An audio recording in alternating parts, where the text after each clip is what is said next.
c'est la première fois que je suis venue en Russie pour un programme d'échange d'étudiants et j'ai entendu que la Russie et la France ont toujours eu une coopération culturelle très étroite et chaleureuse. C'est vrai? Y a-t-il des endroits à Saint-Pétersbourg qui rappellent la France? Tu as absolument raison, nous serons très heureux de te montrer Saint-Pétersbourg français. Sais-tu qu'à Saint-Pétersbourg, il y a beaucoup d'endroits qui sont de vraies parties de la France. Par exemple, c'est une cour parisienne. Dans cette cour accueillante, les murs sont décorés de tableaux dans l'esprit de l'impressionnisme.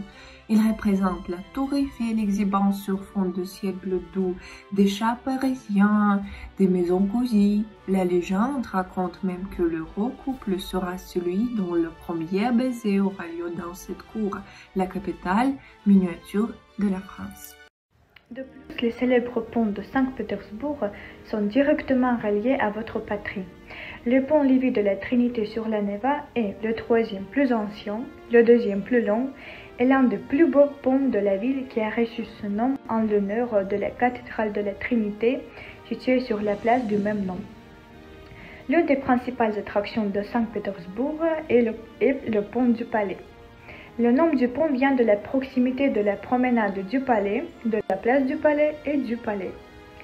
Le pont n'a pratiquement pas de fioritures architecturales décoratives, mais il est plus visité parmi les touristes et est entouré de sites historiques. Il est impossible de ne pas mentionner le merveilleux et incroyablement beau Peterhof. L'histoire de Peterhof a commencé à 1709. L'empereur était ravi de la puissance de Versailles et a donc pris en charge le projet de paysage de manière indépendante. En peu de temps, un nombre impressionnant de bâtiments a été érigé. Les travaux réalisés ont dépassé toutes les attentes.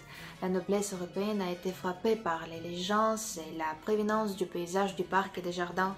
À ce jour, Peterhof plaît à l'œil des touristes et des résidents de Saint-Pétersbourg. Tu pensais peut-être que nous avions oublié la cuisine française? Allons au café pâtisserie du Nord 1834. Tu pourrais y prendre ton petit déjeuner avec des pâtisseries fraîches et une tasse de café, prendre une collation avec de la soupe à l'oignon pour le déjeuner et déguster le meilleur de la cuisine française pour le dîner. Ah, d'ailleurs, le nom choisi en l'honneur de la gare du Nord à Paris. Mais nous voulons aussi te montrer notre culture. Nous espérons que tu aimeras également notre originalité. Voilà! La cathédrale Saint-Sauveur sur les Saint-Versé de style néo-russe est aujourd'hui l'un des édifices les plus pittoresques de Saint-Pétersbourg.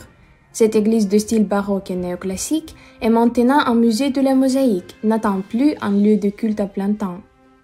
Au bord du canal Griboïedov, en plein centre de Saint-Pétersbourg, la cathédrale fait partie des grands incontournables de Saint-Pétersbourg. Notre programme est vaste.